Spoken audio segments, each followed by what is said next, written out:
It's been 17 years since the Wolverines have won a Big Ten title. We always talk about, all the marbles, getting to the top of the hill, and we still climbing.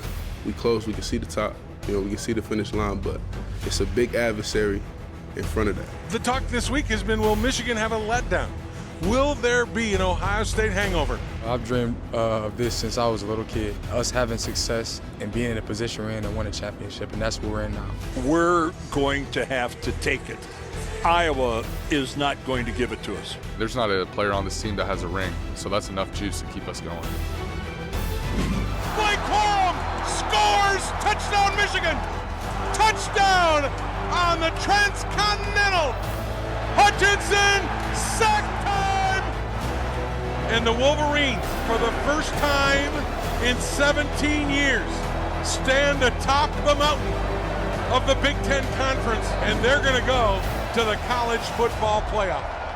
Great accomplishment. Never been around a better group of guys. Ever. You guys are the best, man. You guys are the best. Love you all. And I know that's the way you feel about it.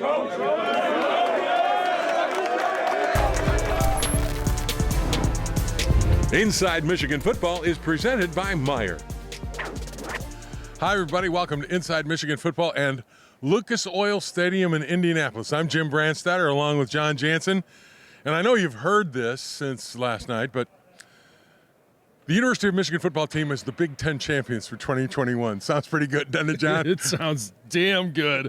How many times have we sat here at the end of the year with long faces and just talking about a team that was close, that had put together some wins but came up short? This year we get a chance to stand here and talk about the Big Ten champs in 2021. And a Big Ten championship, a resounding championship. The final score in the Big Ten championship game, 42-3, Michigan over Iowa. A good Iowa football team, great defensive football team, and yet there's no doubt who the better team was, and Michigan wins the championship. It started early in the first quarter. Now, it didn't start off great. Michigan goes 3-and-out, and Iowa actually has a chance to take a lead. They miss a field goal. They also miss a touchdown pass. But Jim Harbaugh has said all along, this team never flinches, and they didn't flinch, did they? No, they didn't, and they've been really good at some of the trick plays. Didn't expect to see a little razzle-dazzle from Kirk Ferentz and the Iowa Hawkeyes today, but they tried it in the first quarter. It didn't result in any points. And then you've got the Big Ten's all-time kicker, all Big Ten this year, and he misses a field goal. They dodge a bullet, and then they come out with Blake Corum, and he's a bullet going down the sidelines and being led by J.J. McCarthy. That's the thing that's amazing. You talk about a team victory. Here's a quarterback actually leading the running back, gets in front of him and lets him go behind, and it goes for 67 yards and a touchdown. And from a game that could have been 7-0 Iowa, it goes 7-0 Michigan on one big play. It turned the tide of this game because, at the beginning of the game, you never know how it's going to go. You never know what momentum shifts are going to happen. But to get a stop defensively, force a field goal, and then miss the field goal, but then respond offensively. And that's the thing about this team. They have responded every single time they've been challenged this year. That has been their trademark. Their hallmark is how they've responded. Now, here's the other thing. They go trick play themselves to go 14,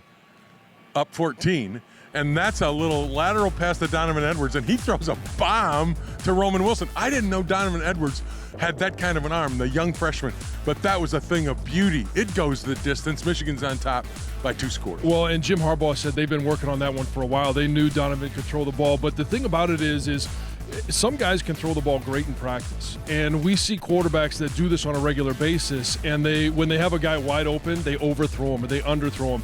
He hit Roman Wilson in stride, and it was a tight spiral. It was a thing of beauty. It was that. Now, with Michigan in the lead, the thing is it kind of slowed down second quarter. That's when the Michigan defense took over in the Big Ten championship game. They had horrible field position. The offense couldn't get out of their own end. And they gave Iowa the ball in a short field like 3 different times. And this defense, you talk about never flinching, this defense, led by Aiden Hutchinson, never flinched. And that was, in my opinion, the key to the game when you look back on it. Well, when you look back, they only gave up 3 points all game long, and in the first half, in the second quarter, you mentioned it, 3 times they had a short field, and Michigan's defense stopped them every single time, and Michigan didn't do themselves any favors. A.J. Henning caught the ball, Fair caught it on the 3-yard line. You just don't see guys make mistakes like that. that and, give up field position. But this Michigan defense, whether it was stopping the run or was putting pressure on the time, Spencer Petras, who was the quarterback, they found an answer to everything that Iowa was doing. And the thing that was key, and I know it's old school, but they stopped the run. They would run the ball, first down, they'd get 2, 2nd and 8. You want to be 2nd and 6, 2nd and 5. You don't want to be 2nd and 8, and that's what Michigan's defense did. Stop the run.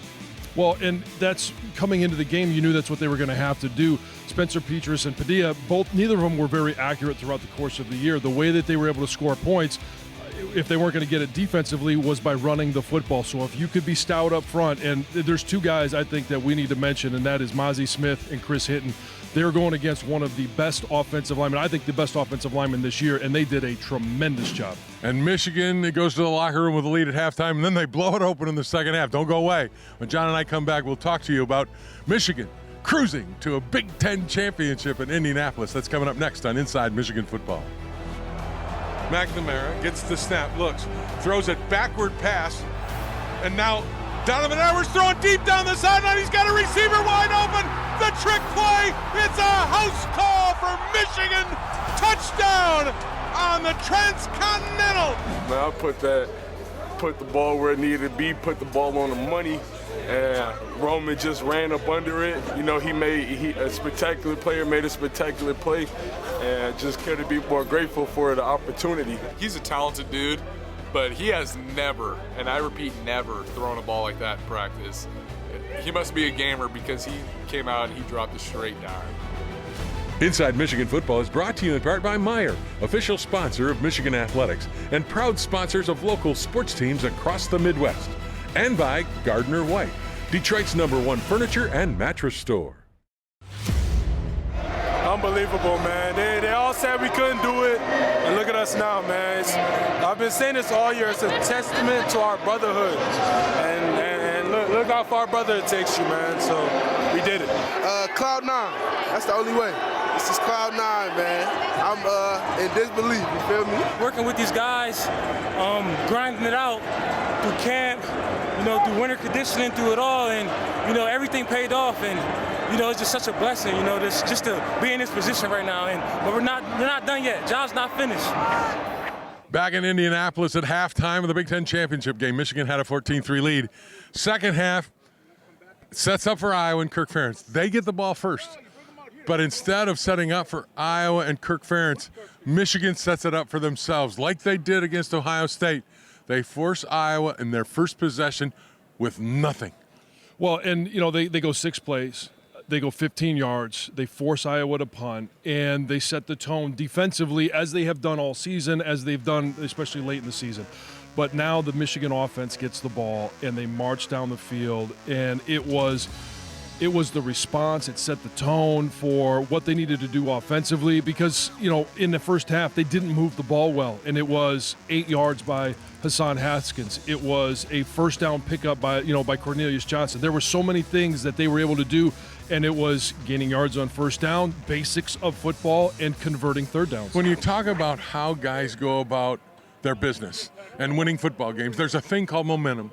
And when Michigan took the ball on their first possession after stopping Iowa in that second half and going down and scoring in a dominant fashion, going 21-3, that sent a message to everybody in this building. By the way, it was the largest crowd ever to experience a Big Ten championship game here at Indianapolis.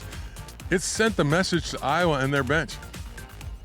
Sorry, guys, but we're here to stay, and we're not going anywhere. And I think that changed the whole complexion of the football game. That possession right after Iowa couldn't move the ball in their first possession of the second half. Michigan's touchdown drive, in my opinion, put it kind of out of reach for Iowa. Well, it did, and it was a team effort, but it was also individual efforts in the second half because you had Aiden Hutchinson. Obviously, we saw him step up on defense, and he was the MVP of the game. You saw Hassan Haskins. You saw Caden McNamara make really good decisions with the football, and then you saw Luke Schoonmaker with a one-handed grab down to the 1 yard line. How about Eric All with a touchdown grab, one-handed, a circus catch? That's the other thing about it. Everybody contributed. Your tight ends became your big play guys, Schoonmaker and All, both. Schoonmaker makes 2 catches, one going one way, the other on a great throw from Cade McNamara between two safeties. The tight ends became the receivers of choice for Cade tonight. Well, they did, and when you have big targets like that, it makes it easy for a quarterback. When you have the opportunity to convert those third downs and make big plays, this is the result is what you saw, 28 points in the second half for a 42-3 win. We've talked a lot about Mike McDonald, the defensive coordinator, and how Mike does a great job of adjusting at halftime to what the other guys are doing. In the first half, Iowa came out and they ran a bootleg series. They ran a bootleg action that really caught Michigan by surprise. They hit some passes to the tight end. They hit some passes to wide receivers who were in motion. In the second half, McDonald adjusted, and he put somebody right up in the quarterback's grill. When they did the bootleg, guess what? That went away, and all of a sudden, one of Iowa's go-to plays wasn't there anymore, and they had to scramble to adjust to what can we do now. Well, when we were learning about this defense early in the season, one of the things that Mike McDonald was quoted as saying was, this is going to be an adaptive defense. We're going to have to find ways to adapt to different offenses. This is a very, traditional offense. They huddle up. You got a quarterback under center, something that this team doesn't see very often, yet they adjusted to it. And in the second half, as you mentioned, those rollout, those bootleg passes, by bringing somebody off the edge, it caught Iowa off guard. And there was really nothing Iowa could do after that, because their two weapons on offense were Tyler Goodson out of the backfield, shut him down, and Sam Laporta, their tight end, shut him down. It turns into a 42-3 victory, resounding victory for Michigan over Iowa. And the other thing that you got to mention goes back to the days of Schembechler. It's about team football. Michigan won the special teams too, as Cornelius Johnson blocks a kick, gives Michigan a short field, and they take advantage by going in and scoring and really putting the game out of reach.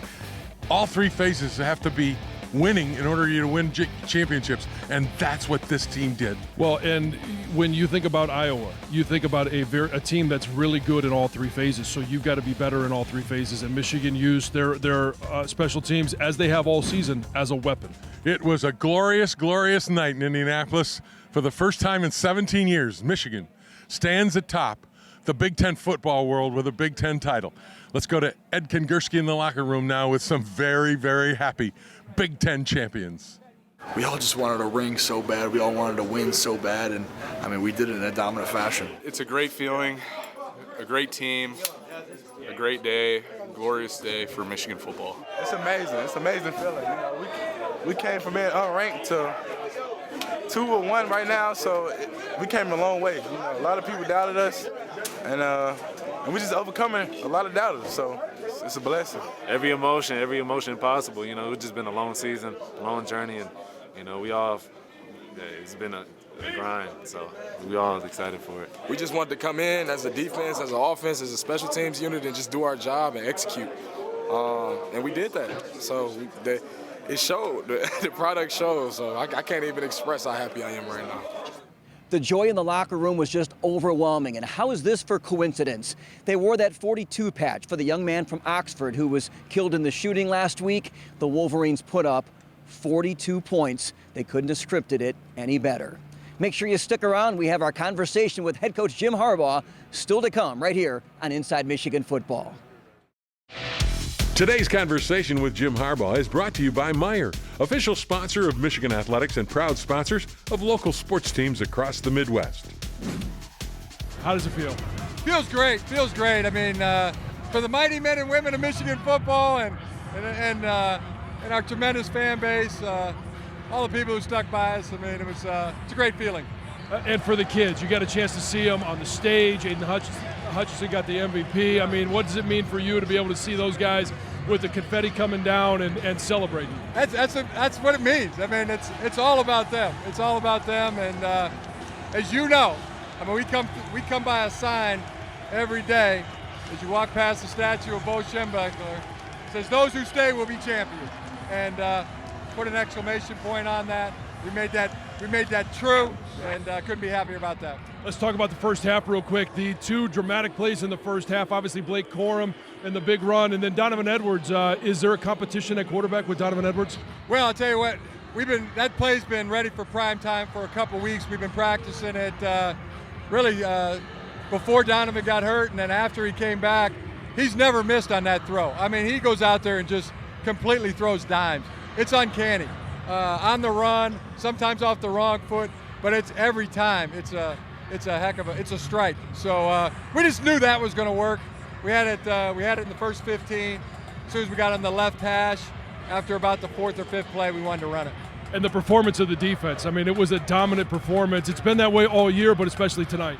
Especially tonight, no question about it. Wouldn't let them get in the end zone. Great red zone defense. Tremendous stopping their outside zone. We knew it was going to be tough. We knew early in the game. We'll see, if there's any cracks or any space. We thought it could be a long game, but our guys had a great game plan. Mike McDonald and staff put it together, and then took care of business.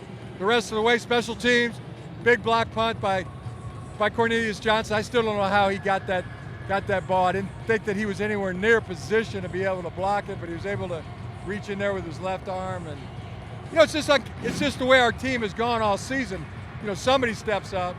The usual guys do. Like Hassan and Aiden and Blake and Cade and Ajabo, and then other guys. It's Eric All or Luke Schoonmaker with the one-handed catch. Yeah, you got to use two hands with that, but it looked like he looked for the ball late, but he makes a lot of one-handed catches that way. Luke Schoonmaker steps up. Caden Colasar. Good job, John Colasar. Coach, congratulations. And I know you haven't had a chance to talk to your team directly. What's that message going to be to them? I'm just so proud of them. Yeah, just so happy for them and what I'm doing to enjoy this championship. It's meant a lot to them. There was a lot on the line. It was like, you win that great game against Ohio State. That was glorious. And 24 hours later, they went from to next.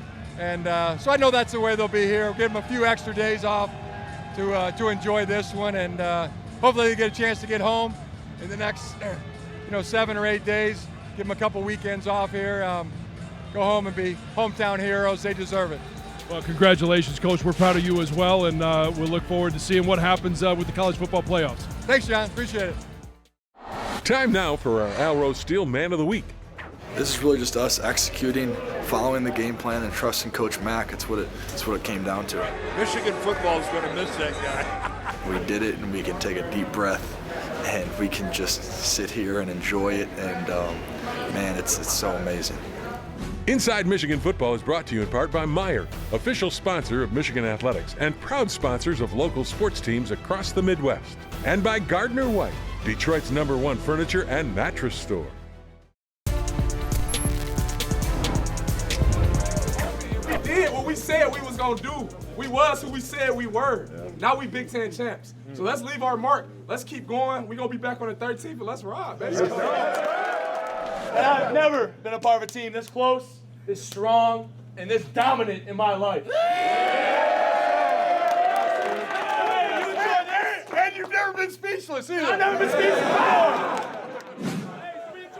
With the victory, 42-3 over Iowa in the Big Ten championship, Michigan goes off to the college football playoffs. But you know what? Everybody's talking about who you're going to play, where you're going to play. I don't really care. The fact is they're there. And that's something none of us ever thought was going to happen when we started this journey back in September. And this team, I don't put anything past them, John. Whoever we play, I don't really care. It's about the fact that we're there, and this team is going to experience something they have never experienced before, and so are we as fans and alums of the University of Michigan. We are, and we know one of two things. We're either going to be in Dallas or we're going to be in Miami, and we're going to be celebrating. It's going to be New Year's Eve. It's a great opportunity for these kids to continue to make a statement for this team and this program. And you know what? Earlier in the day, we saw what Alabama did to Georgia. We saw Oklahoma State lose. We saw Cincinnati win. So we think we know who's going to be in the college football playoffs. We just don't know who's going to be ranked 1 through 4. And like you mentioned, it doesn't matter because Michigan is going to be 1 through 4. We're going to be playing on New Year's Eve and for a chance to play January 10 right back here in Indianapolis for a national title. And that's ultimately the end game. Michigan is still in the hunt for a national championship. Don't go anywhere. Inside Michigan Football will be following it all, so stay with us. Same time, same place. When we get to the playoffs, we'll be here on Inside Michigan Football. Can I say something? You certainly can. We're Big Ten champions.